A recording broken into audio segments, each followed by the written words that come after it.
Just a couple things, as Nikki had pointed out, we have some information on here. If you can't hear us, if you won't be able to hear this, we will be recording it and we'll see how things go and then send it out. So no panic. And I'm also more than willing to meet with teams virtually one-on-one. We can see what we need to do there, and SHRF does have the technology to do so. We'll be able to pull in SCPOR if you're with Sprout, and we'll go from there. Just one other thing is if there is a disconnection. So right now I have no one else in my household, so my internet should not go astray. But if it does and I disconnect, that means the meeting will end. Please stay near your computer. One of us will send out, it might take us a minute or two just to connect, whether it's by phone or whatever. And then we'll send you an email with next steps, whether that be that we postpone or something else.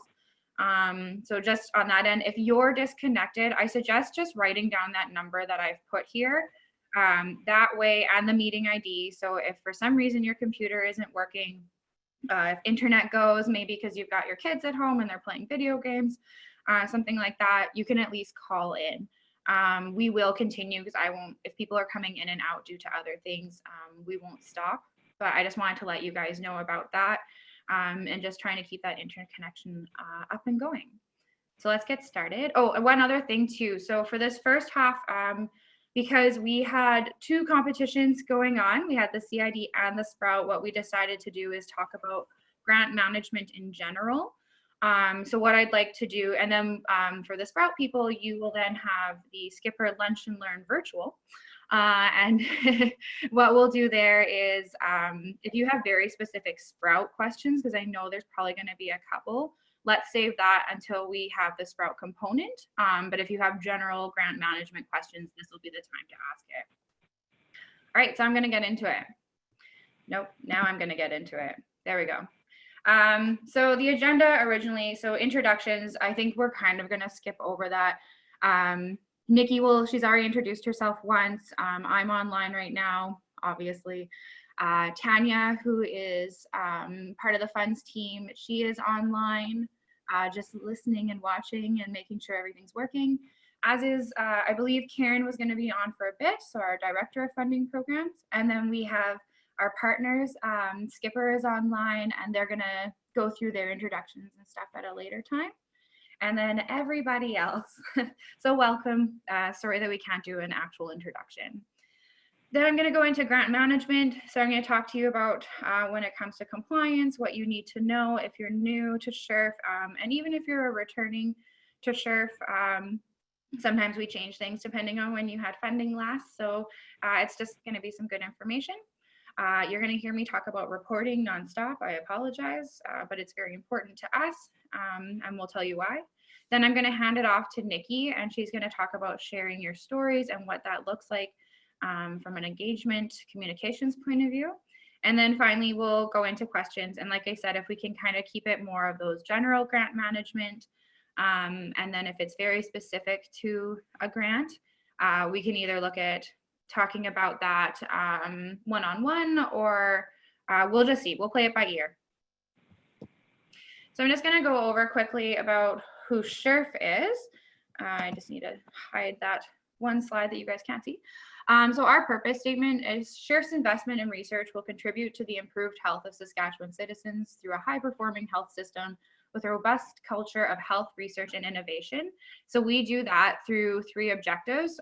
We're focusing on this to strengthen research capacity and competitiveness by increasing investments in research and innovation, and by aligning research with stakeholders' needs.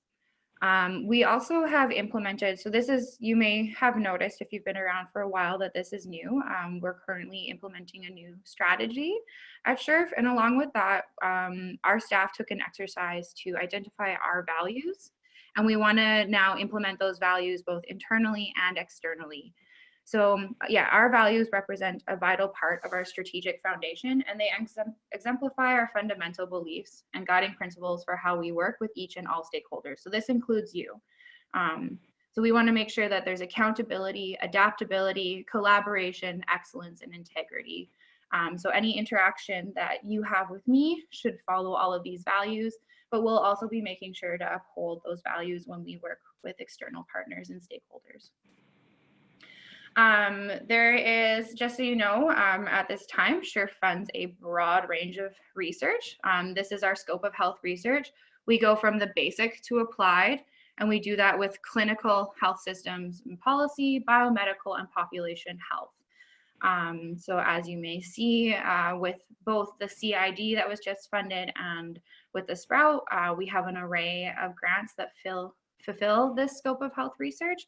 And we're pretty excited that at SHRF we can continue to do that. And we hope that going forward, we'll be able to continue this scope of health research. So let's get into the meat of it. Just so you know, so first we had CID. Both grants did roll out, what was it, the summer of 2019? That's why it's called the 2019-20 fall orientation, because you both had deadlines in the fall. With CID, we had an eligibility check of 43, and from there, 36 had submitted full applications. And we were able to fund 13 over 3 committees with a success rate of 36%. With Sprout results, so again, the eligibility check, we received 31 eligibilities, and from there, 25 full applications were submitted, and we were able to fund 11 with our partner SCPOR for a success rate of 44%. We do pride ourselves in trying to keep success rates high, as we do know how much work, no matter what type of grant you apply for, it takes a lot of coordination, writing, everything like that you guys all know. So we want to make sure that when we put a program out, that it's, you know, it's worth the success rate. All right, going into grant management. So a couple of things that you need to keep in mind. Now that you've been funded, do not throw away anything I told you to have at the info sessions. And that includes your application package. So for you guys, it's the 2019-20 application package, either for CID or Sprout. If you no longer have it and you would like it, let us know. I don't think we have it up online right now, but we can always email it to you. So that way you have it on hand. You'll also want to make sure you have the most recent awards guide, and that can be found at shrf.ca/resources. It's on our website. We update that annually in December. At this time, it's still the 2019 one. We're just kind of working on some things as we go forward with our funding refresh. So you should see a new one out in the next month or so.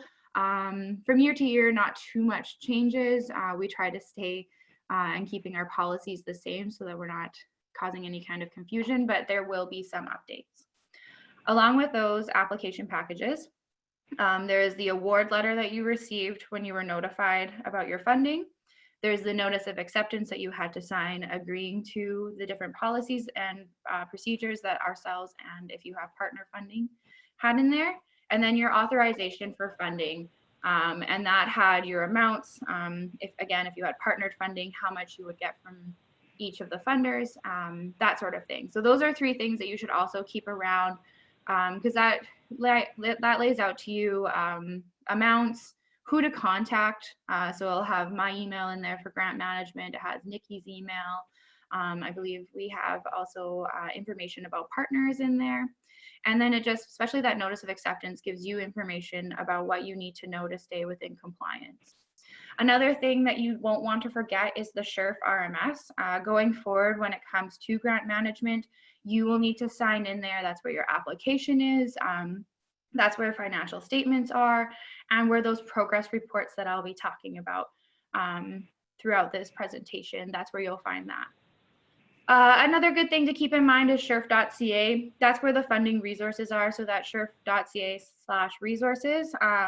That's where we have information regarding any of the applications.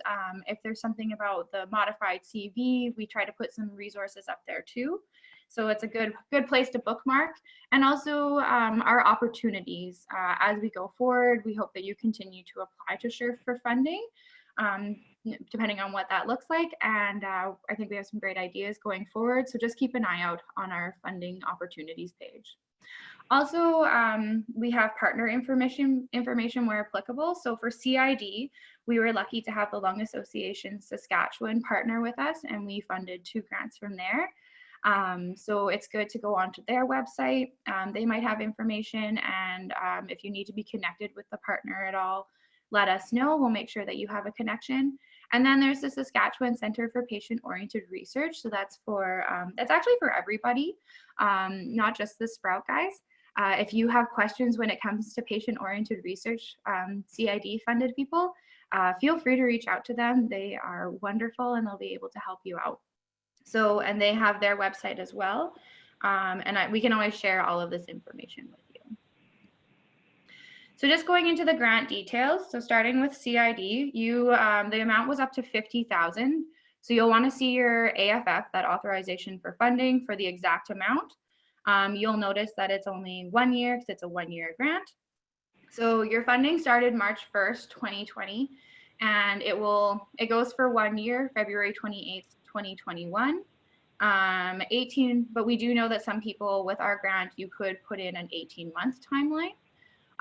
But what happens is we don't, in our system, have an automatic rollover for that 18-month.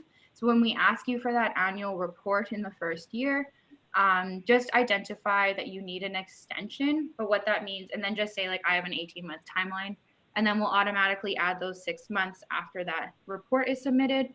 But we can also look to see like maybe you're going to need maybe a year, especially given our current circumstances, and you might not be able to do your research right now. Yeah, sorry, this is James Stempion. That was one of my questions, that, with the current circumstances, will you be giving an automatic extension, or will we still be asked to ask for an extension, which I assume will be granted? Yeah, good question, James. What we're going to do, and I'll talk about this at the reporting, but we're going to continue following our policies with the understanding. I review all of these reports, so I know what's going on. I know what's happening in the front end, back end, all of that. You'll get that extension, but we still need that annual progress reporting. So no matter what, you'll have to do the report, but you'll be able to put in like, I was not able to do my research due to the public health situation. I don't want to call it a crisis, but the pandemic that's happening right now, we understand that, and then we'll go forward. We also know that there may be some, and this is for Sprout, we'll talk about that later, because as you see, there's a bit of a different issue for you guys. But we are understanding as to what's going on. We always have been when it comes to research. So yeah, extensions, they'll be happening. I can see that happening. But just in case someone's research is going as planned, we're not going to put that automatic extension on. We'll just do it case by case, and we'll talk to you guys and see how it's going. So yeah, and that is something just to go into that extension request. We do up to 1 year because we need that progress report. So that's why I won't grant you 2 years automatically, is because I need you to fill in your progress report, and then I can give you that extension. And we'll do that annually. So Tanya sends you a reminder, I think about a month. I never get this right, but it's about a month before it's due, maybe just a bit before, but just maybe throw it in your calendar. Those annual reports are accessible to you right now on the RMS. So you could go in at any time, depending on, or you can go in last minute. We're fine with how you do it, as long as you get it done. And you'll be able to fill that in and submit. So maybe just make a note at the beginning of February, I have to complete my CID or Sprout annual report. So from the CID, I'm going to go into the Sprout grant details. So your amount was up to $180,000. Again, see the AFFs. So for you guys, there's two. There is the SHRF AFF and there is the SCPOR AFF, and that will have the exact amounts for each year. Make sure that you don't overspend in that year. We do have the capacity to roll if you underspend, which is usually more so the case than overspending. We can roll that into the next year, but if it's not spent at all, there might be some questions. So it's really good to do that annual report and just identify if it's been underspent as to why, because then when we go to review it, I don't have to email you at the financial statements stage saying, why didn't you spend? Because you've written it in your progress report. Yeah, so for Sprout, it's a 2-year funding. So right now your start date is March 1st, 2020, and your end date is February 28th, 2022. Because of the way that the funding is, there is no extensions. It's a hard completion date. That being said, and I'm just going to say this right now, because we need to work with our partner. And we have to see how things are going, but this is very early days with what's going on in our world. But we will talk with SCPOR, and we'll talk, hopefully then communicate with CIHR and see what maybe can happen, because we do know, as you guys are doing patient-oriented research, it may be a couple months or longer until you can start your research. So at this time, be aware that SHRF and SCPOR are aware of what's going on. We just don't have an answer yet because it's not ready yet for that answer, but once we have something for you, we'll share it with you. All right, going into the distribution of funds. So what happens here is that SHRF or the partner, and we have different ways of how we distribute this funding, but it starts with your funder, and then we give it to your institutions. We take our little green piggy bank and bring it to the institution, and then the institution distributes it to you. And we just want to give you that visual so you understand that sometimes if I can't answer a question, it's probably better for your institution. So make sure you have that connection with your research office. And depending on where you are at, either your research office might be working with your financial office, or you might be doing that. So kind of get an idea of how the structure is within your department, within your college, and within your institution, because they'll be very helpful. And just so you guys know, we do have these memorandum of understanding. And so to receive funding, grant recipients must be affiliated with an institution that's eligible to hold SHRF funds. At this time, we have 6 MOUs with the 2 universities in the province, so the University of Regina and the University of Saskatchewan, with Saskatchewan Polytechnic, with St. Thomas More College, the Saskatchewan Health Authority, which we used to have an MOU with RQHR, but now we've been able to expand that, and also with Parkland College. So again, other than research connections, in order for you to have funding, you would have to be working with one of these institutions who can hold the funds. So just going into SHRF's role, so what we do is we release funds to the host institution once the award letter conditions are met. So that's what that authorization for funding is. When we sent that out, that then triggered your institution that everything's good to go. Now you can start your research. What we then do is monitor throughout the grant term to ensure accountability, and you can see what that accountability is when it comes to like compliance and non-compliance, what you need to do throughout your grant. That's all in the awards guide.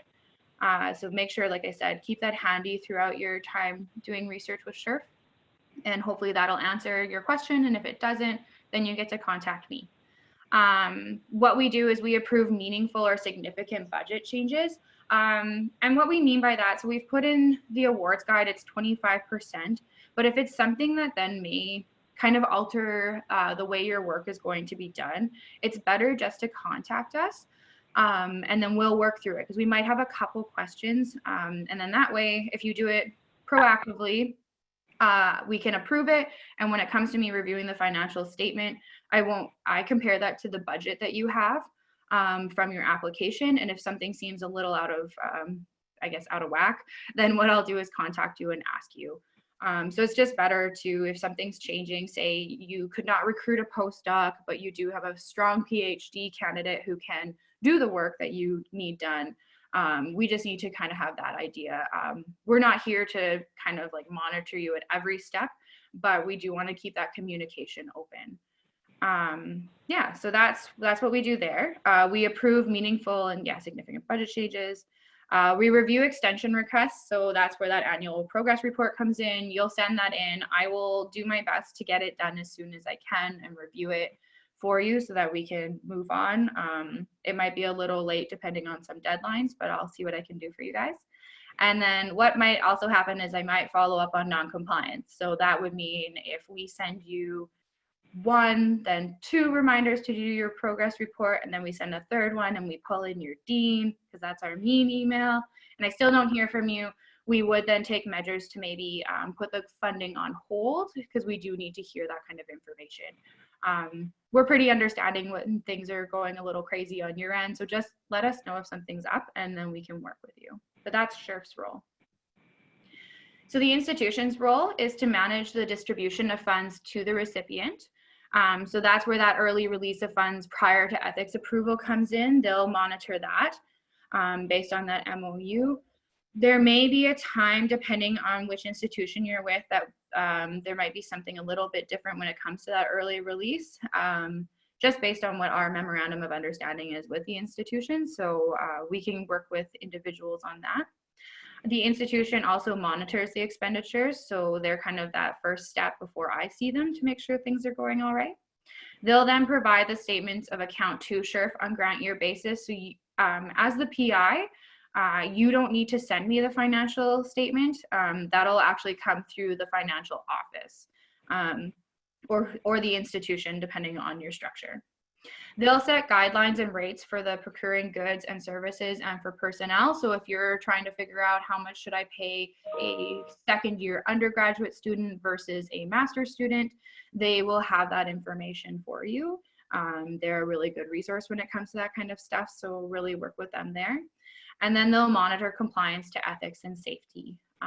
So again, if you have questions about that, when it comes to your ethics, when it comes to rates and guidelines and stuff, work with your institution, talk to them first, and then maybe you might have to pull SHRF in and we can go from there. So PI, your guys' roles is a bit longer of a list. That's why we've got teams, and hopefully you've got the support you need. So first off, make sure that you read, understand, and follow the terms and conditions in the award guide and application package. That'll be very important, especially when it comes to if something does change, we still need to follow those eligibility rules that were set out in the application package. Make sure that you notify SHRF of any eligibility changes. Life happens, research changes. Just let us know. And again, we work with you on a case-by-case basis. And then we will pull in partners if something changes and there's a partner involved. We try to make sure everyone's informed.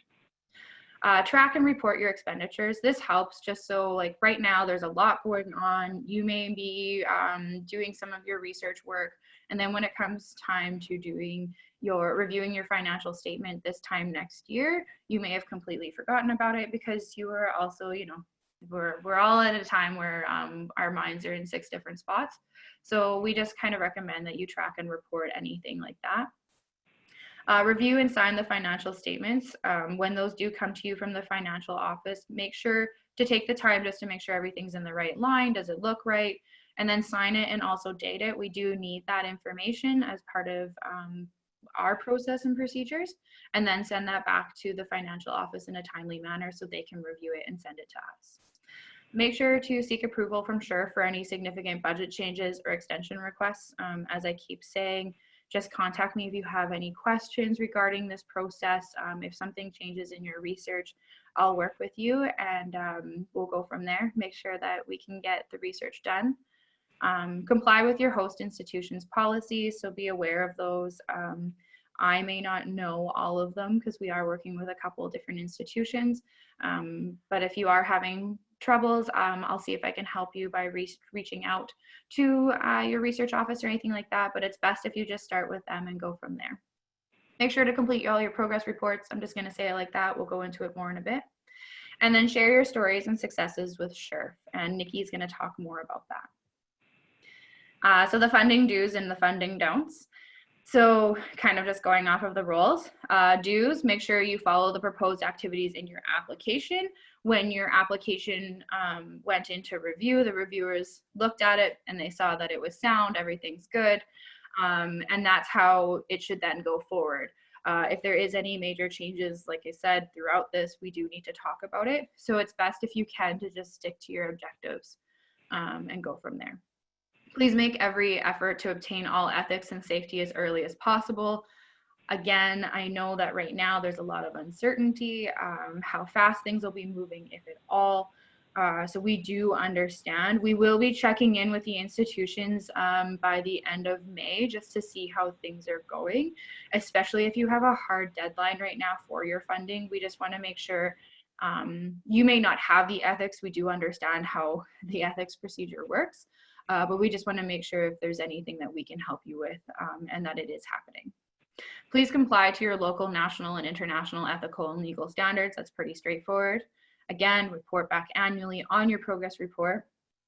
Make sure that you're reviewing and signing financial statements. Share your stories. Also make sure when you are doing anything with media or when it comes to presenting or anything, publishing, if you can acknowledge SHRF and the partner when it comes to the funding, that'd be great. And Nikki will talk a bit more about that. And again, contact SHRF if anything changes. At this time, just shoot me an email. I'll try to get back to you as soon as I can. And then if we need to set up a Zoom teleconference or a phone call, I'd be more than happy to do so. A couple of don'ts.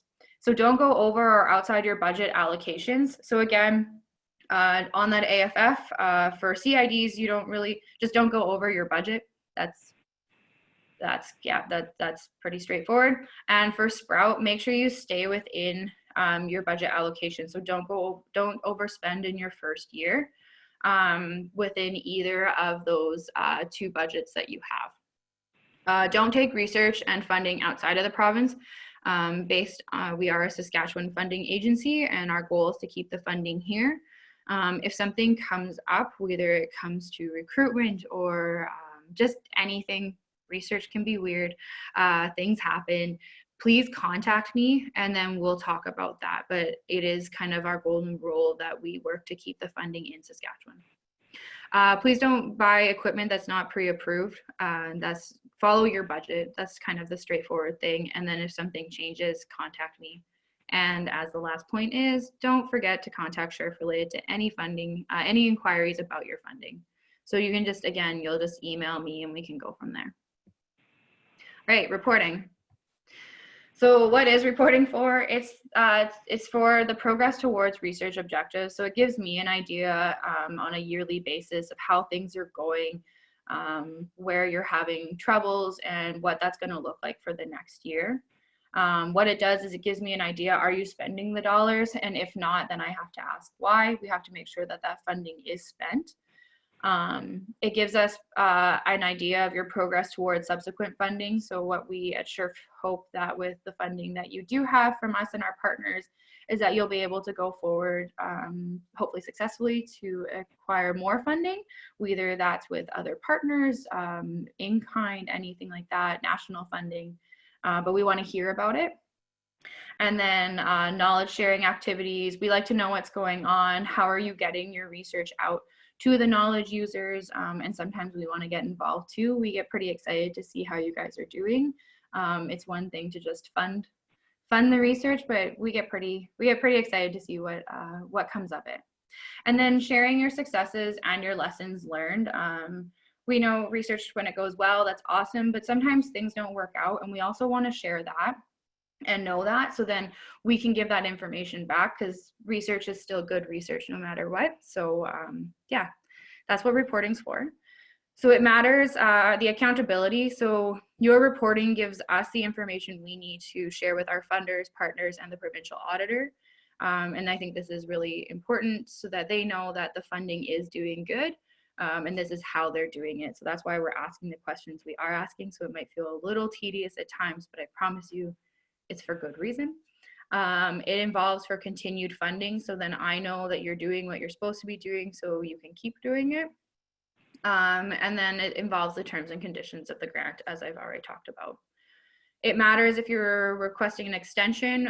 We've moved extension requests. If you had been funded by us a while back, you used to do it through an email. We've now moved it on to the report. You can still contact me via email just to ask questions about the extension, but then what I'll do is ask you to complete the report, including requesting an extension. It also tracks the impact and return on investment.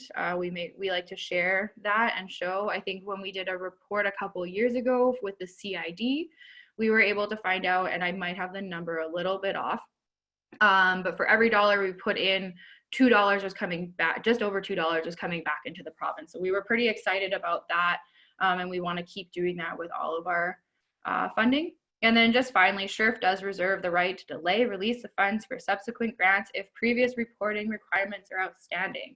So again, get that report done on time, because if you were applying to, say, an establishment grant, if you don't have your CID grant done, I can't release your establishment funding. So that's just something we have and we use. So just so when you guys should do your reports, luckily you all started on March 1st. So annual progress reports for CID, you do have 2. There's 3 reports total for the CID, and that just has to do because part of the CID is to make sure that you are looking for that secondary next step funding. So that's why we're asking for so many reports. It's due on the anniversary of your grant start date for the first 2 years, so the end of February. And that's where you do your extension requests. Then there's the follow-up report, so that's report 3. And that's just to ask, like, how did it go after 3 years? Where are you at? Maybe it's still going, maybe everything worked out. We do ask that at that 3 year just so we can get an idea. There'll be a financial statement that will be sent by your institution for review and signature. That comes shortly after your start date. So it won't be coming at the same time as your progress report, just a heads up there. And then what we do is we share, if you have partner funding, we will share that information with the partner. So with SCPOR or with the Lung Association. So for Sprout, you have one annual progress report. Again, that'll be at the end of February of 2021. And then you'll have your final progress report, which will be due on the end date of the grant.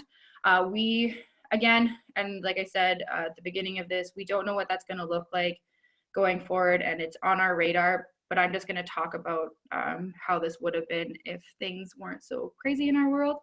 But you need to make sure to get that final progress report done before the end of March, because everything has to then go out to a final report. So I just want to make it really clear that for Sprout, you guys have some pretty tight deadlines in 2022, and we'll make sure to connect with you and keep you up to date and help you out. Again, financial statements, they'll be sent by your institution for review and signature. For Sprout, because you have 2 AFFs, you'll have 2 financial statements. So you'll have one that'll be for SHRF and one for SCPOR. Just so make sure when it comes around that like February to April timeline, you're seeing 2. And again, we share our information with SCPOR, specifically the progress report, because there's only 1 report. So this is why you need to know the RMS still. You can't say goodbye to our system. Hopefully it's not giving you too many headaches. We've been working on it so that we keep it user friendly, but we are always up for feedback, so let us know. So what you'll do, and this is for the PI, the reports are tied to the PI's name. So if you are thinking that someone else will be doing it, just contact myself and Tanya and we'll talk to you about that. But I'm just gonna go on the assumption that the PI is doing it. So when you sign in, you're gonna click on the home button because you'll see your profile, go to home, just where you would have seen your draft application, scroll all the way to the bottom, and that's where you'll see draft activities, and that's where all your reports are. So just using CID, for example, you're gonna see 3 reports. Make sure you look at the due date. So you'll see a due date of 2021. That's the one that'll be first due. And that's, you can open it, you can start putting stuff in there right now, you can hit save, the save draft, and that way it's not being submitted, and then you can work on it throughout if you'd like. Once you are done it, you'll then hit submit. And what'll happen is it'll go from draft activities to the next tab, which is under review. Then I will review it, and then I will most likely approve it. Unless I have more questions, I might send it back to draft for you to complete. We have some helpful videos on SHRF's YouTube channel, so feel free to check that out. They are up to date, and they'll show you kind of just a visual and talk through of how to work with our system. All right, Nikki, I'm gonna pass it off to you. Sounds good. Okay, hopefully everyone can hear me and this goes well. So yeah, Danny's talked about the reporting and how important that is. That's also one big way that I get notification of some potential stories that I might want to follow up. So Danny and I work very closely together, and as she reviews them, she flags things. So if there are stories you want to share, that is one good place where you can also put some information, let us know if you want to be contacted to do a follow-up story. That's just another way that works.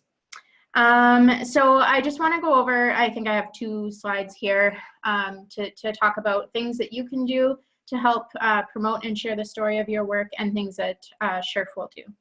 So one of the things Danny already talked about was recognizing SHRF and your partner funding.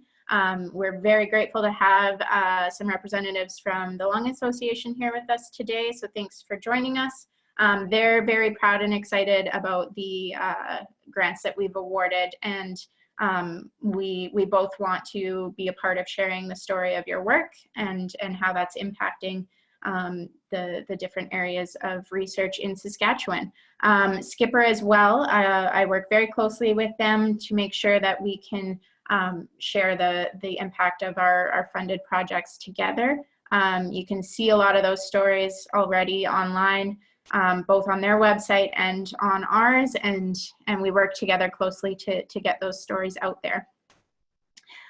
So you'll see on the side of the screen there's the logos. So you can find our logo at shrf.ca/logos, and you can also reach out to me and I can assist with getting partner logos and things like that, just so you can put those on your project materials.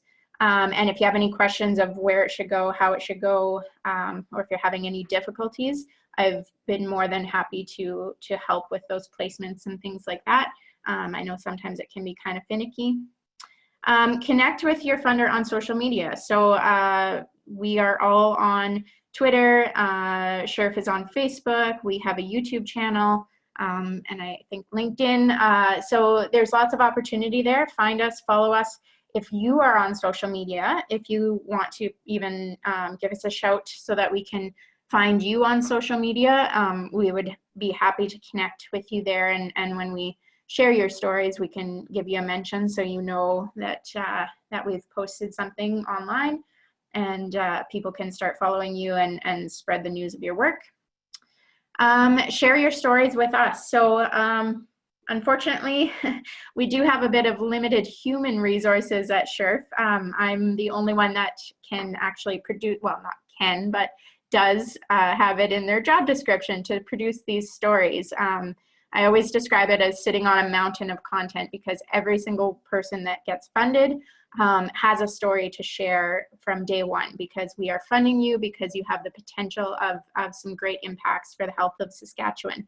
So I'm always sitting on a mountain of content and great story ideas.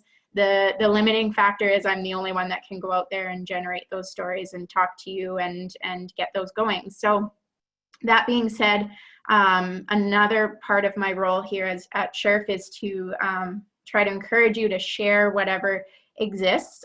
So as Danny said, those progress reports are a good place to let us know what's happened. I believe there's even an option to attach some materials, so if you've created things. But just reach out to me. Right now, the email is communications@shrf.ca, or I think I've made my personal email at SHRF accessible to everyone. It's something that we're doing.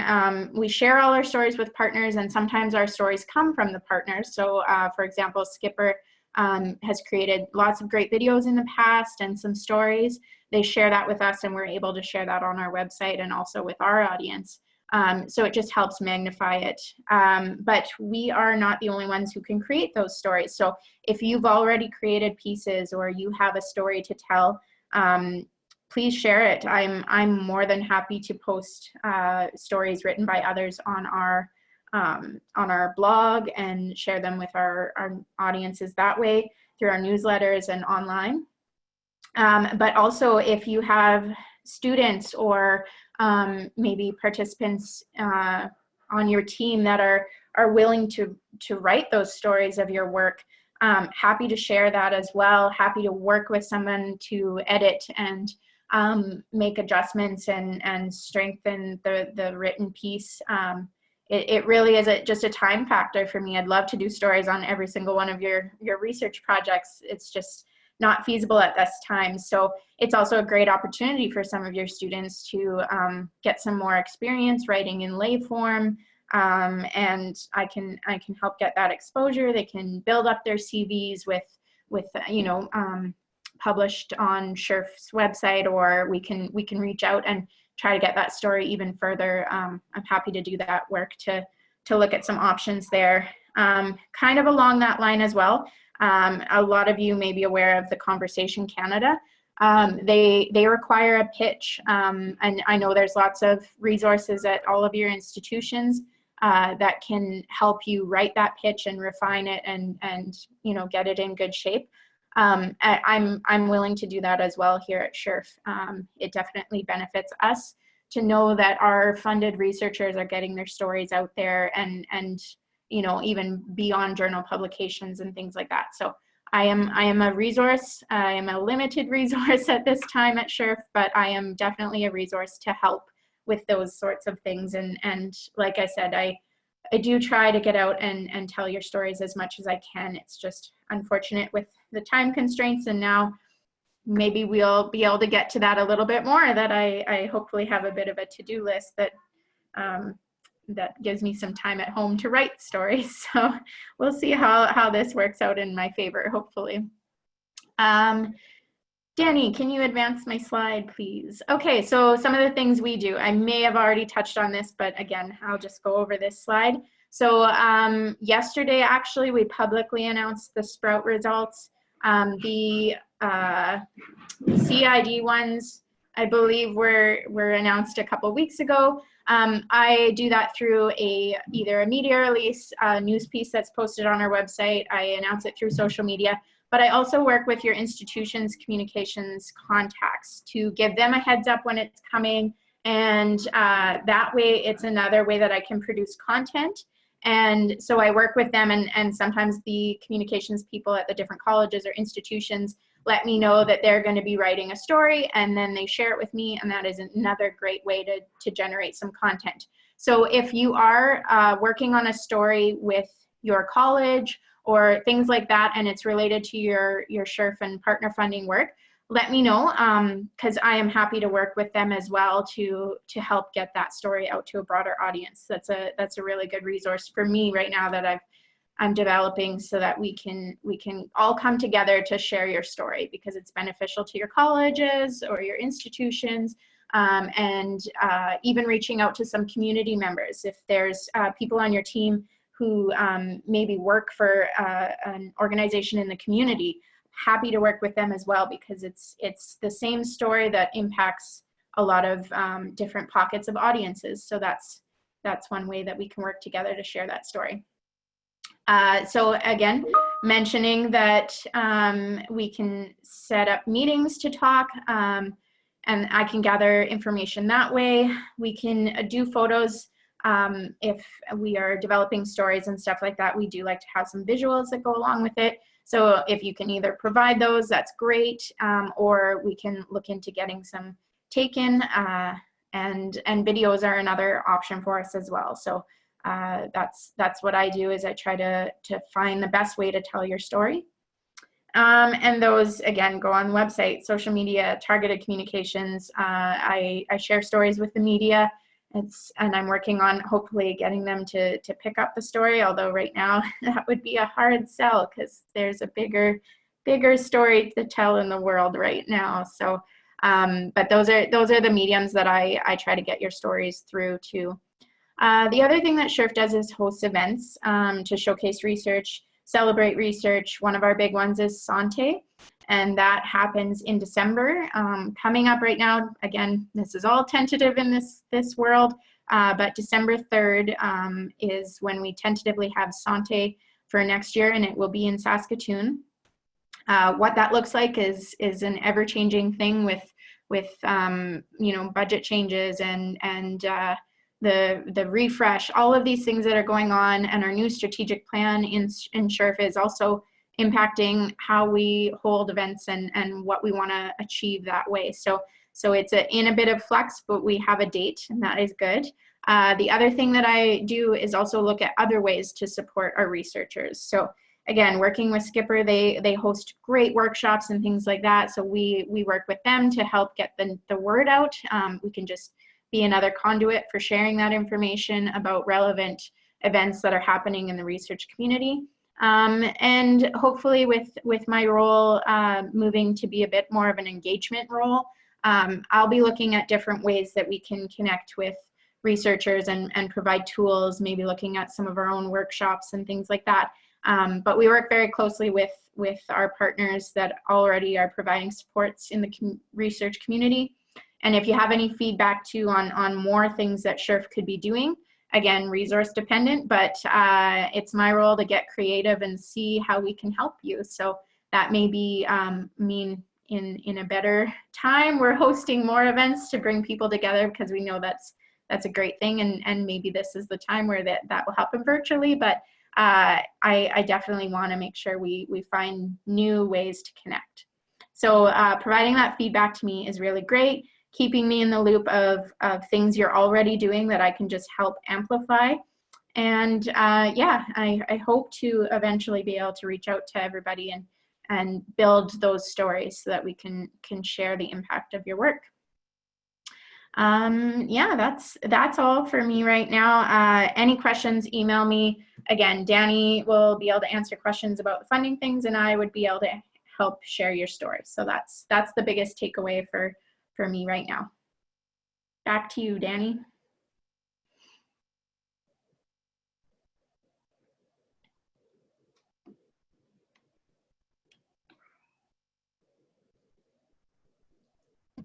Okay, there we go. Sorry, my mouse wasn't working. Okay. All right, so yeah, that's kind of everything. We can now probably open it up to questions. We've got about, I'm gonna say about 5 minutes, because we do have another start time at 11:30. And like I said, what you guys could also do is just shoot me and Nikki an email if you have SHRF specific questions. I'm thinking more CID, because Sprout, you guys get to hang out longer. So it might just be best, if you want, I would love to do a one-on-one and talk to you guys. This was usually our time that I get to meet everyone and, you know, just put a face to a name. So when we're sending emails. But yeah, we could probably do a couple quick questions. I see, Nikki, you covered the questions from before. Thanks. Let's see if anyone has anything to say.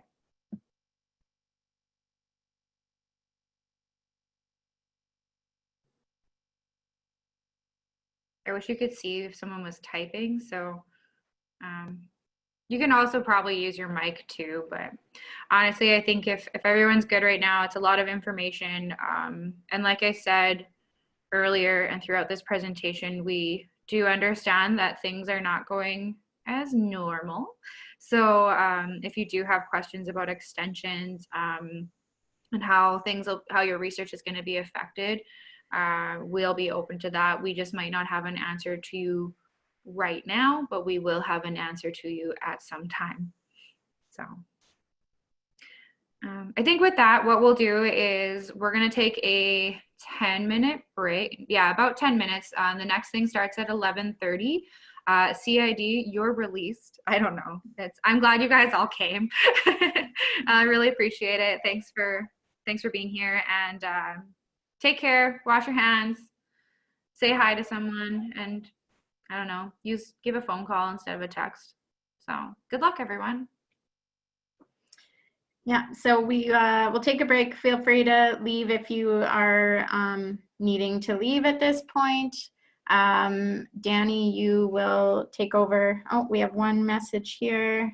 Just a thank you. Just a thank you. You're very welcome. Thank you for all joining us and hanging on. This so far has gone smoothly, so we'll transition and look forward to more of these meetings if we can't all get together in the future. Yeah, Danny, you will transition to handing things over to. Yeah, so if anyone wants to watch me try to use technology, if you need a little fun and joy in your life right now, I'm going to hand over hosting to Tammy. We'll take a minute too. So if everybody needs a bit of a break and you need to step away for a second, just know you won't miss anything in the next 10 or so minutes.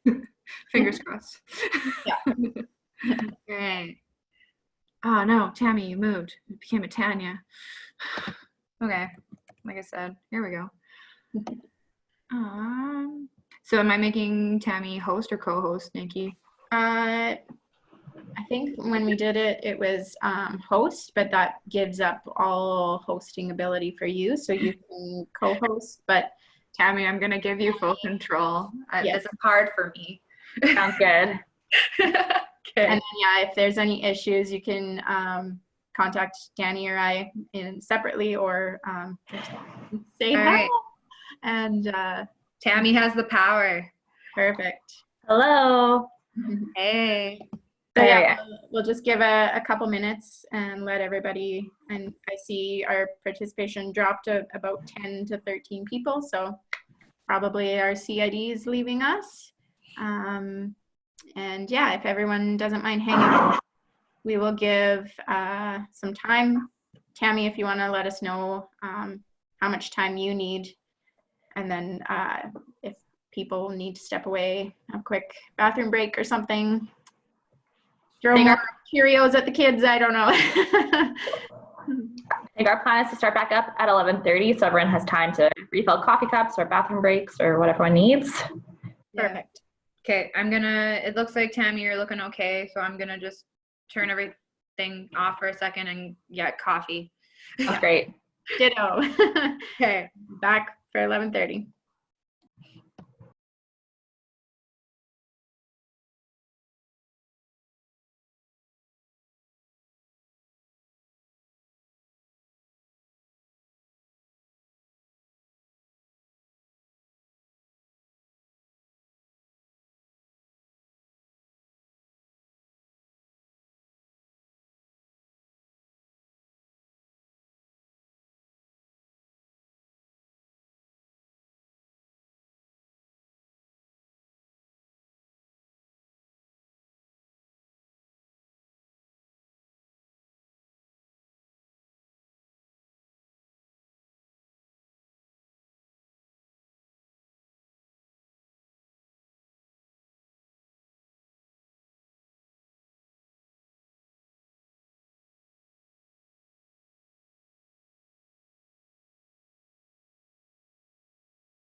Hi, everyone. If people can get back sitting down ready, we're going to start any minute now.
Christine, I can see you're talking, but I can't hear you. I'm not sure if everyone else is having the same issue. Sorry.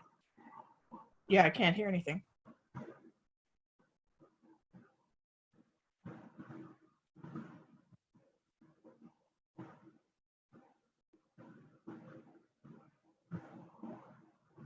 Can you hear me now? We can hear you now. Okay, sorry. Several mute buttons to undo there. My apologies. It's Christine Stobart, and I am the Knowledge Translation and Training Capacity Development Lead for SCPOR.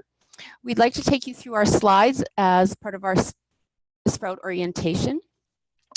We welcome you all here. We're glad so many people could attend. Just to go through the format, if you're having any problems with your audio, like I was, obviously, or if Zoom is giving you some challenges, please just type into the chat box because Tammy is here and she will help you with any of those issues. And as well, we're going to just ask that any questions you have be if you could wait until the end of the presentation, we'd gladly take those. And if you have any questions while the presentation is actually going along, just type them in the chat box, and Tammy will identify those and address them as we go along. But just hopefully we can go through this the orientation fairly quickly, and we can answer your questions at the end of the presentation if there's any if there's any to be had. One of the things I'm also going to alert you to is that Tammy is actually running the slide show, so I'll just be asking her to advance my slides, so so you'll know that I'll be saying next after every slide here. Anyways, as far as our agenda goes, just want to introduce who's online from SCPOR, and then go over a bit of a SCPOR overview, then talk very specifically about the support suite we have to offer. Each of the platform leads will go over what services or supports they can provide to your team. Then we just want to speak a little bit about sharing your stories, and then again, as I said, we will answer questions at the end of the presentation. Next.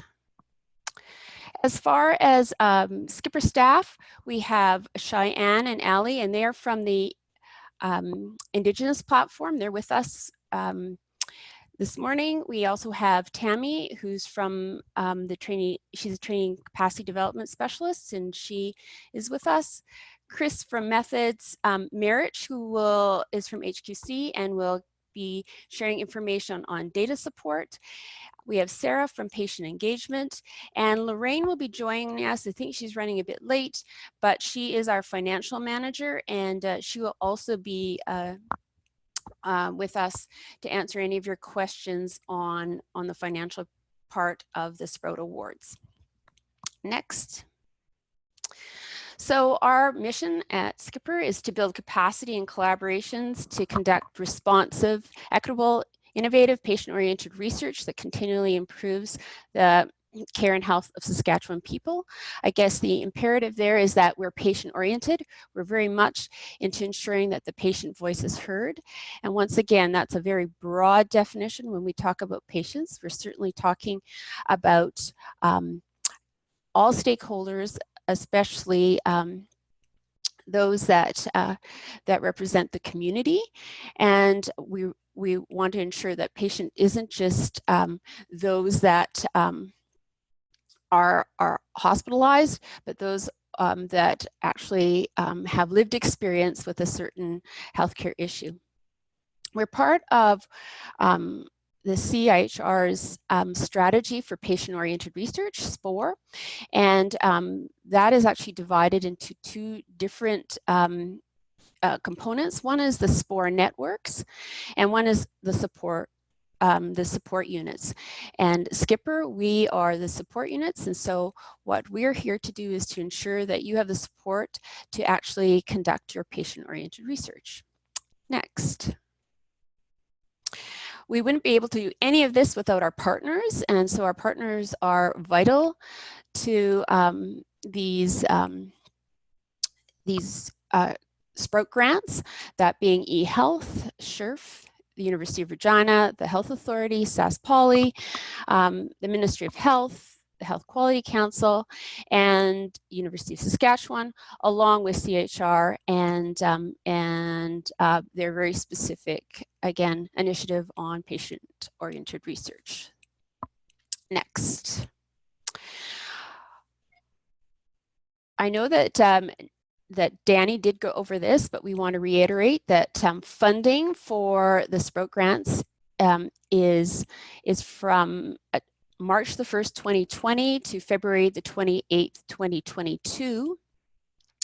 And at this point in time, that is, we're not able to offer extensions just because of SCPOR's first 5-year iteration. It comes to an end on at the end of February 2022. Now, given the circumstances, and I think again Danny alluded to this, there might be some flexibility there. We might be able to talk to CIHR, but that is still to be determined.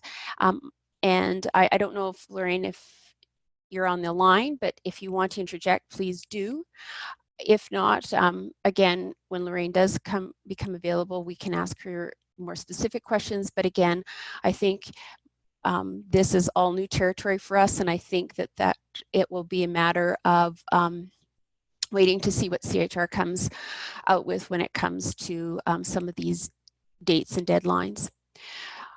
That said, we would like you to ensure that ethics are attained as soon as possible, just to avoid any delays in your project, because we'd hate there to be unused funds. Next. When it comes to SCPOR support, we have our 5 platforms: data and data services. We have the Indigenous Research Engagement and Expertise platform. We have knowledge translation and training capacity building, and that's one platform. Two components rolled into one platform. We have a methods platform, and we also have a patient engagement platform. And in regards to that, we have each one of the a representative from each one of the platforms who would like to share what services or supports they can provide. So as I turn it over to the next slide, I will ask Merich to give us a summary of what services data could provide.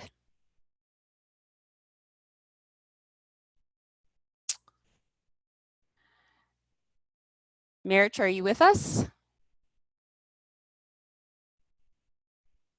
Doesn't sound like Merit has arrived yet. So I think we will proceed right along to the IREE platform, and then we will go back to data when Merit arrives. So over to you, Cheyenne and Ali. All right, can everyone hear me okay? I don't have a headset, so I'm just winging this. Ali couldn't join me today. We're all working from home, and Ali lives in a rural community, so not a lot of internet access there. But just to introduce myself, I am Cheyenne Denemy. I am the platform lead for the Indigenous Research Engagement and Expertise platform. And we can offer a variety of services to help you out with your research if you are researching within an Indigenous community or about issues that affect Indigenous communities. So to start, one of the main things that we do is we offer monthly training. We call it BRIC training, which stands for Building Research Relationships in Indigenous Communities. And with that, we go through the history of Indigenous research in Saskatchewan. We talk about various Indigenous research methodologies that you can use, how to build those effective relationships and keep them when you're doing research. So because of the current situation, we have canceled March's training for that, and then we're just kind of feeling it out as things develop to see how we'll proceed, but we are working on trying to get it online as well. So aside from that, what we also do is we can do coaching on OCAP training, which is ownership, control, access, and possession of data when it comes to researching Indigenous communities and what that means and how you can do it in a good way.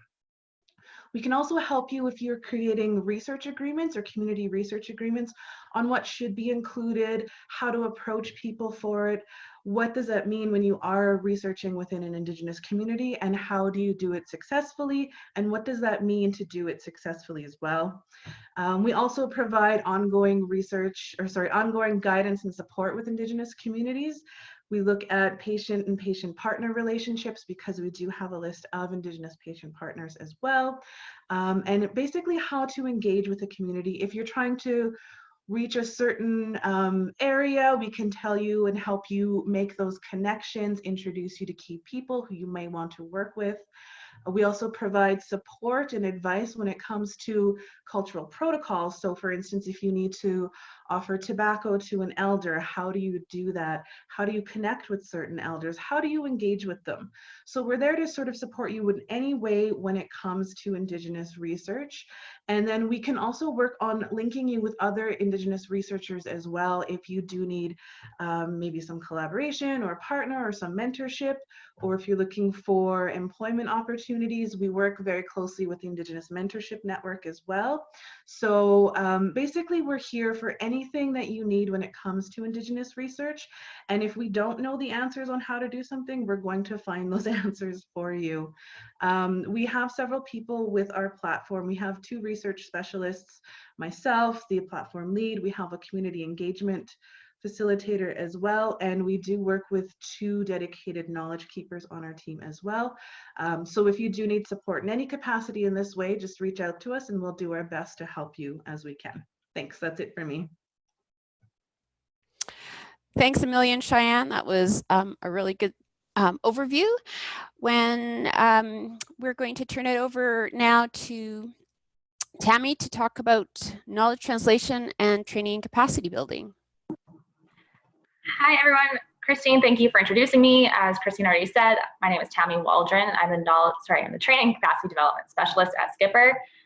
Speaking a little bit more towards knowledge translation today, SCPOR is happy to help with creating knowledge translation plans, either for end of grant or integrated KT. So whether that is looking at a communication plan for your team, especially with patient-oriented research, we do recognize that there needs to be a little bit more communication than teams that don't include such a broad amount of stakeholders in the team. So we can help you with that. Also coming up with end of grant knowledge translation plans, whether it is more traditional with a journal article or looking toward novel.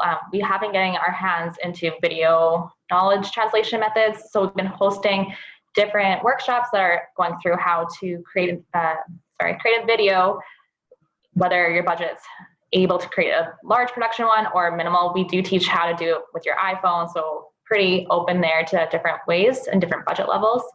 We also offer face-to-face synthesis review workshops. So we've hosted a few of these so far, and bringing down individuals from Cochrane Canada to help host that and teach how to do a systematic review. We also have a toolbox online that helps walk through how to do a systematic review, and lots of tools that are interactive there, especially if you have people on your team who haven't done that before. It is a great resource. We host different workshops periodically, so I really do encourage you to follow us on Twitter. We do post all of our events there, or just sign up for our newsletter, and we do share what's happening with Skipper about 4 times a year through that newsletter. We are also able to provide resources. So if there's something you're looking for in relations to knowledge translation, just give us a email or call, and we're happy to provide different resources based on what you need, and also have ongoing learning and training opportunities. Kind of what I spoke to with the workshops, but we also are happy to sit down one-on-one.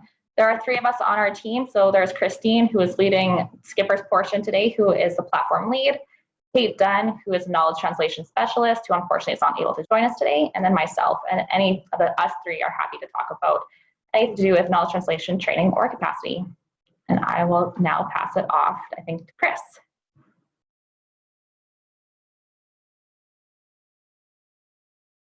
All right, I'm just gonna see if I can get my camera turned on here. There we go. So my name is Chris Pliszka. I'm the Methods Platform Facilitator at Skipper.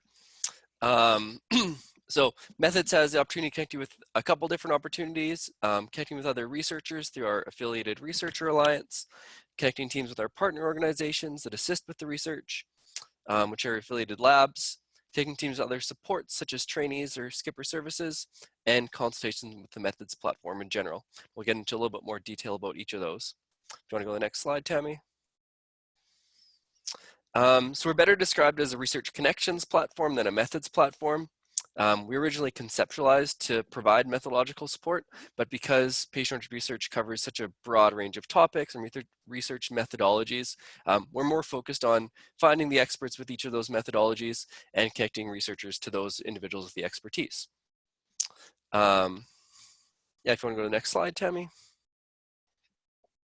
So a big way we've done that is through connecting researchers through our Skipper Affiliated Researcher Alliance. Looking through the names, it sounds like a lot of the people here are already part of that group. But the idea here is to make sure that we have kind of a community of practice that are all connected, and there's opportunities for those researchers to connect and network and provide expertise to each other. One of the ways we do that is with our monthly Meet Need events. So it's an opportunity for researchers to talk about their research, speak about what they've been doing, and then just free lunch and open networking after that.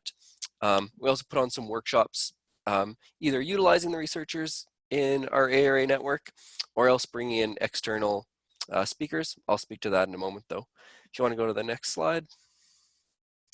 So one of the things we've done is also create a database of researchers who are conducting patient-centered research on our website. This does a couple of things, highlights what they're doing, shows off their projects, hopefully gets some more views to any publications, but then also shows off their areas of research expertise. So if you're looking for expertise in a certain area, it's a great place to start. It's available on the Skipper website under Affiliated Researcher Alliance. At the same time, I've met with all these researchers. We try to keep in touch with them, try to meet with them on at least a yearly basis, if not more often at the different Skipper events. So that gives the platform some expertise in what everyone's doing. So if you have specific areas that you're looking for, complementary skill sets you'd be looking for your research team, then feel free to reach out to us or reach out to myself, and I'm happy to try to connect you with the appropriate researcher. Next slide. We also have the Skipper affiliated labs. So 2 of these labs help actually conduct the research. So that'd be the Social Sciences Research Lab and the Clinical Trial Support Unit. They've agreed to work with researchers who are conducting patient-oriented research and provide those services at cost rather than the usual markup. That's generally between a 5% and 30% discount on the services they provide. I assume that lots of this would have been budgeted into your SPROT grant already. We also work with the Clinical Research Support Unit, which is provided through the College of Medicine. So they're great with helping conceptualize research projects, helping with things like power analysis, choosing study designs. Generally, they're specific to the clinical research, or generally they're specific to researchers in the College of Medicine, but they've agreed to work with anyone who's doing patient-oriented research and support those researchers as well. And they're a free service. There's an overview of the labs available on our website. Some of the labs have great websites that provide a lot of information about what they provide. Others don't. So if you're looking for information on the labs, feel free to visit our website. You can find that information there. Next slide. So you can also come talk to us. We do methods consultations. A lot of that is connecting researchers with other researchers with appropriate expertise. Also note that we offer workshops kind of on an ad hoc basis. As noted, that kind of depends on the expertise that's available within the Affiliated Research Alliance, what researchers are looking to present on, what expertise they want to share. We also do have some money budgeted for specific, or to bring in experts in different areas. So if there are areas that you would like to see presented on, or you would like a workshop done on, then you can get in contact with us. And we'd be happy to try to arrange something to make sure that you and your research team are available to get that expertise that you need. I think that's it for me. I do believe Merrick is online, so I'm just going to go back to our data slides. So hang on a second as I cruise backwards. Thanks, Tammy. Merich, welcome, and we just look forward to your slides on data and data services. So I'm going to turn it over to you. Sounds great. I will open my video as well, and I'm at home, just like probably many of us. And so I just wanted to inform people that, you know, you guys might see a couple of my, well, 2 of my kids kind of run into the room and pieces like that. That's part of the presentation. It's not a surprise. So, but before I begin, I would like to say that, you know, congratulations to everyone on receiving the Sprout grant. That's very exciting, and I will go over the supports that are available through Data and Data Services platform. And I know before the applications went in, a couple of the research teams had already connected with myself, really to think about the data pieces. But here's an overview that I will provide to all teams, and then if there are specific questions, as mentioned within each platform, that you guys can directly connect with me, and then we can discuss specifics. But this presentation, it will be a high-level overview that I will provide. So overall, thank you, Tammy, and I will say the next slide when I'm done with the current one. So the Data and Data Services platform, and as you guys have seen at the beginning, SCPOR is a partnership, and Data and Data Services platform is co-hosted between 2 of the partners. One is Saskatchewan Health Quality Council, and the other one is eHealth Saskatchewan. So that's why within this platform we have 2 leads. So I'm the co-lead for this platform, and I work at Saskatchewan Health Quality Council, and my colleague Scott Wells, who works at the eHealth Saskatchewan, he is also the other co-lead. So overall, at this platform, we can assist research teams around privacy and governance, provide data analysis support, and really assist with registry development. And I think there are teams that are really interested in these type of research as well. We, as the whole unit, we also assist building infrastructure to enable the electronic data capture, and really developing the research that is required for the team to move forward with. Next slide, please, Tammy. So specifically, and I will talk more along the lines of the research or the services, majority of the time that we have provided to various research teams is around data consultations, really to facilitate the patient-oriented research. One of our experiences is that really we are experiencing a huge information asymmetry between the research teams and the availability of, say, in this case, databases that our researchers may not aware what type of databases are out there for research purposes, specifically patient-oriented research. And through our consultations, we really try to close that gap. And so you guys can always connect with us through the availability of databases, and or if you have a research idea within these Sprout grants that you guys have already received, feasibility of the research projects. It could be from the data availability to whether that information is captured within the databases that are currently available. One of the key pieces that SCPOR provides is access to high quality data and information through, as I have mentioned, eHealth and Health Quality Council. And this key pieces in there is the Saskatchewan Administrative Health Databases. And here's an overview of these databases. And really we can, as I have mentioned, we can think about really specifics in terms of what's included in there. But at a high level, those administrative health databases include hospital data, physician billings, drug dispensations, personal health registry system. This is basically relates to the coverage information and some demographic information that comes for people in Saskatchewan, long-term and home-term care, and there are also other databases as well. Next slide, please, Tammy. Throughout the process, we work with the research teams after we have the consultation and really the feasibility of what is available and whether that research project can move forward with the information that we have. We work with the research teams in order to move forward the ethics application and all the research that we prior to touching the data, we have to have the ethics clearance. And one thing to mention here, I guess important, is that all the databases that I have listed a minute ago are encrypted and they're at their patient level. So there's linkages available between these databases. We won't know who the patients are. However, with the encrypted numbers, you will be able to see, and we can match and link those data sources as per the research question asked us to. And at some cases, there are data sharing agreements, which I'm not going to go into detail, that we need to develop. At a high level, if there's an additional data source, such as a survey data that has been collected, or research team, maybe you guys have collected through as a primary data collection, in order for us to link those databases to administrative health databases, we have to go into a data sharing agreement with the data trustee. One of the key pieces there to mention is that within the timelines that we have at SCPOR with our current grant, I think that it has been probably mentioned during this call, is that it's March 31st, 2021 is the official end date for our grant, and the data sharing agreements tend to take a lot of time. So this might be a conversation to see whether the additional data is a must-have or is it good to have. So that might depend on really decide which route the research team would like to go forward with. And through the ethics application and the consultations and the feasibility analysis, we work with the research teams to really set the research methodology. Myself and the members of our team at Health Quality Council has a wealth of experience working with these administrative health databases, and we can help facilitate that research methodology development with the research team.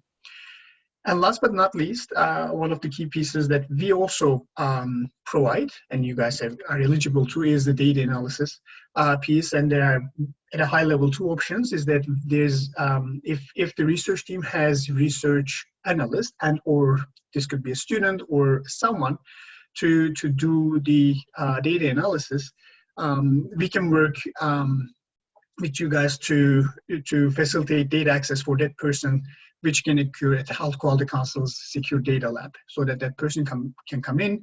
We're going to cut the data required for the research, and then that person can take on do the analysis. And the other option is that research analyst working at Health Quality Council will have some dedicated time to work and do the data analysis with the research team, so that if bringing someone to the research lab is not an option, we can also take the analysis and do it using our research analyst supports. And I think next slide, and I think that might be my last slide. Yes, and one thing to mention, I think, is that I had thrown out a lot of information to you guys in those 3 slides in the 10 minutes that we have here. But what I would encourage is that I'm specifically, if you guys have any questions related to the process as well as the databases, please feel free to contact myself, and we can further the dialogue and the discussions in terms of from data available to what would be the options in front of us.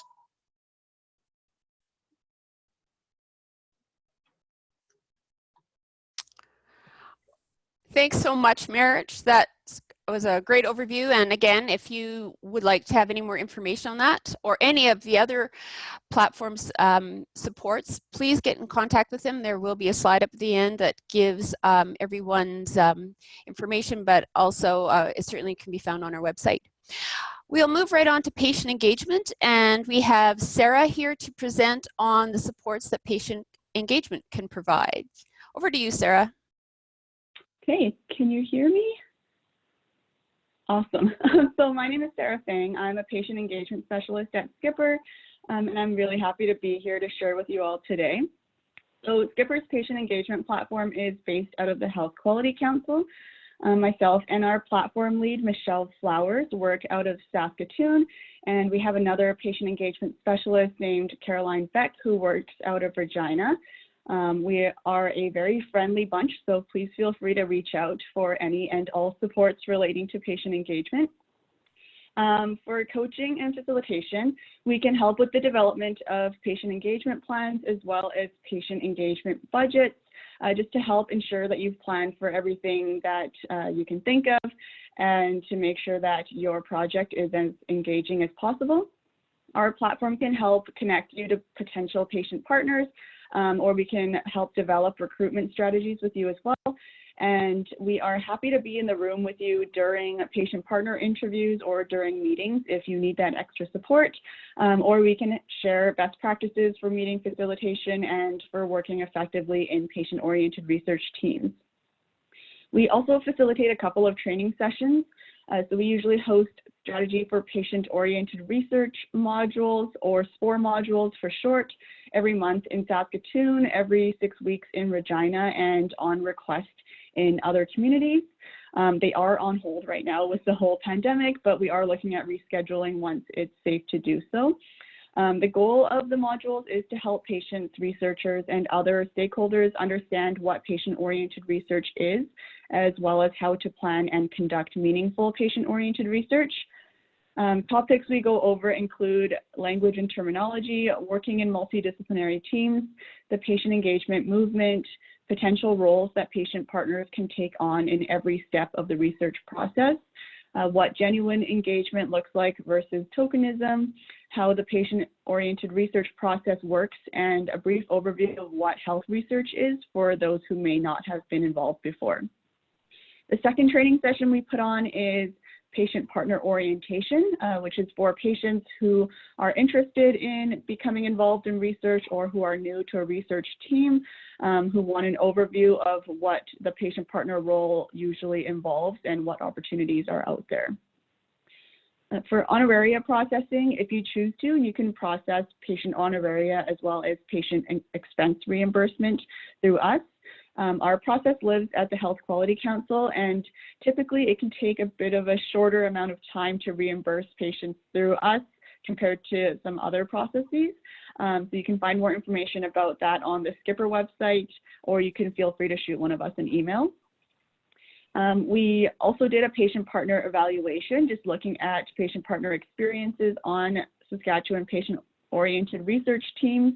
And that led to the development of some new best practices for patient engagement.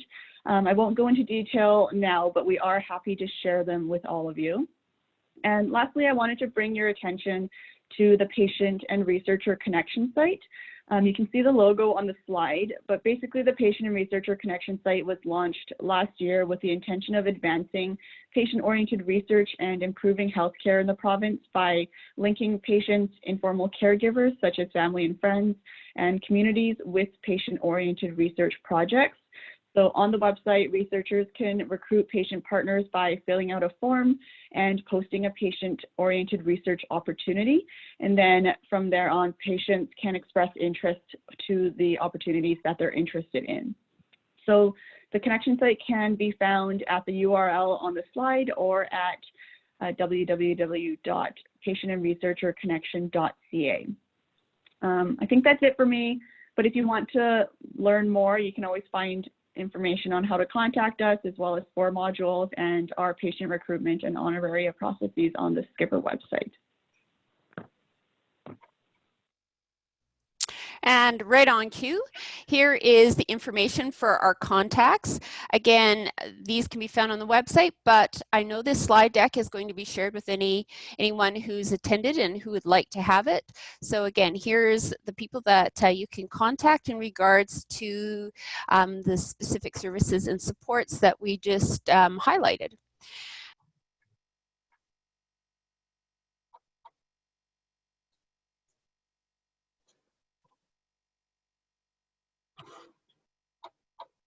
Christine, you're muted again, sorry. Maybe I'll go back to the last slide.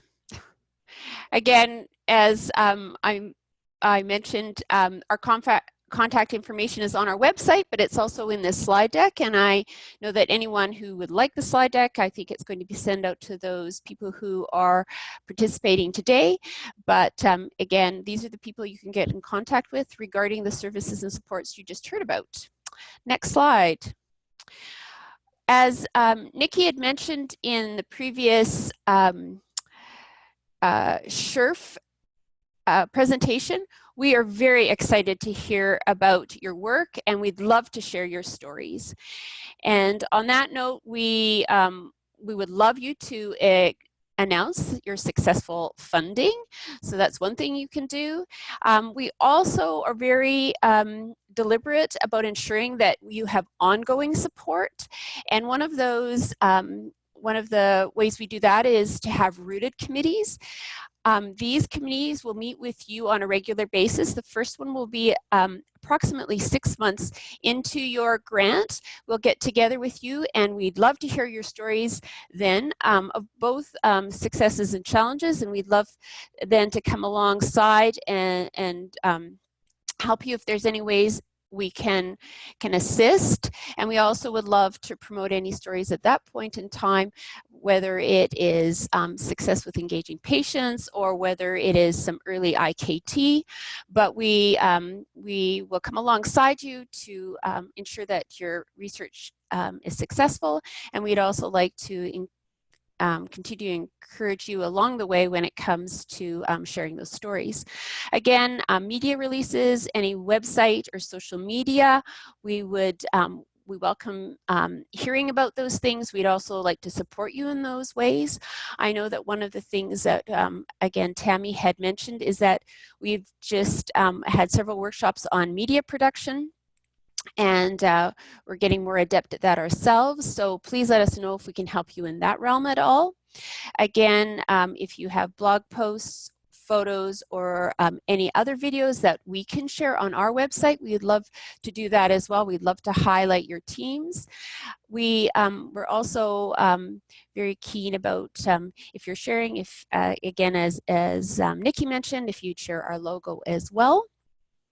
One of the things that we really promote is that whole idea of integrated knowledge translation, meaning that if your patients can share your stories, or if you can share your stories as the research unfolds, that's very meaningful, because that is a way to gain traction already when it comes to sharing your final findings, because you're already sharing the process with those stakeholders that are interested or who are knowledge users. So again, if there's any way we can share on website, on our social media, or we can target, specific communications to groups as well, let us know. We would love to help you in that regard. And we have some good resources, and we have some good connections, as well as having some very good, we have all our partners, and they are very willing to share as well. So please tell your story. We also are hosting some events to showcase the impact of health research. We're very involved in the Saskatchewan Research Days, and that's will be watch for further announcements that will be coming up in the fall. We also want to ensure that that you're highlighted in any of our other events, especially trainee events. And if you have trainees, we have some very specific trainee events coming up as well. And just a little cue here to look for some upcoming KT opportunities on our website, because there will be some coming up in the very near future about opportunities for any Sprout or leadership recipients to actually share their KT opportunities in the near future when it comes to some upcoming partnership opportunities. So please watch our website looking for those. And I think we'll move on to the next slide. These are just our social channels. We have, we're active on Twitter. We have a YouTube channel, and we also put out a quarterly newsletter. And if you do have stories and you have trainees who write stories, or you have patients who write stories, please, we welcome them, and we would love to share them with our readership and with all our partners as well. Next slide. Again, when it comes to specific contact regarding Sprout grants, anything about Sprout grants, you can get in touch with Kate. She is certainly our go-to person.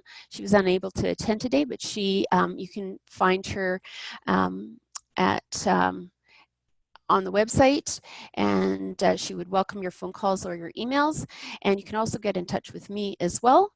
In the interim, I'm very happy to answer your questions as well. I don't know if we have Lorraine on with us right now. Has Lorraine arrived? If not, I mean, when it comes to the funding, Lorraine is our person, but we can direct you to her if you contact us. So if you do have any questions regarding your funding, we're quite willing to answer those questions as well, along with SHRF. Next slide. Now we are open for questions. If anybody would like to ask questions, or if they haven't been answered in the chat box, please let us know, because we would love to hear what you have, what you would like to have answered. And if are there any questions currently? Maybe I'll start with the chat box questions, if that's okay. So first chat box question is, do you know if and when institutions will be receiving sub-grant agreements from the U of S for SCPOR's portion of SCPOR funds? This is usually needed before funds are released. Oh, Sprout grant agreements, I guess. I would, thank you, Chris. I will have to, that would be a Lorraine question, and so we'll have to forward that to her. So if you can just, we can send that answer out to all those that are interested in having that. Again, if Lorraine was around, we probably would have an answer right now, but we will make sure that answer gets out to everyone as soon as possible. Okay, and next question is, how is SCPOR going to process payments for patient partners when the funds will be sent to the institutions? I think I would just echo what Christine just said. It would be helpful if Lorraine was here, but we'll send out an answer as soon as we know.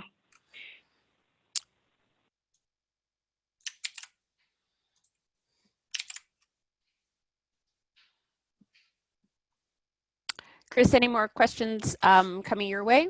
That's it from the chat box.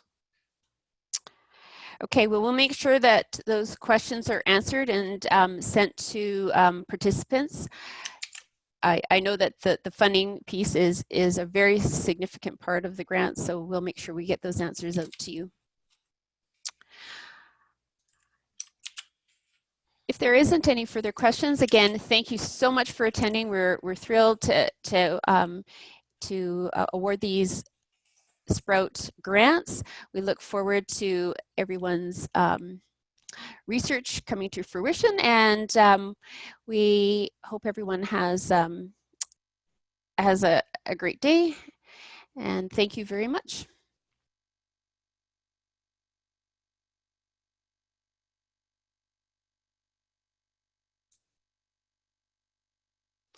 Okay, so there's one answer. We routinely reimburse research participants via our institution. Our college CFO has been helpful for this. I'm not sure who that came from, though. That was in the chat box. From Corey Tomczak. That's a great answer. Just have to ensure that that would be applicable to all the colleges and to some of the other grantees. So we will get a response from Lorraine and we will send that out just to make sure that everybody is getting sort of an institutional or a specific answer in regards to their institution.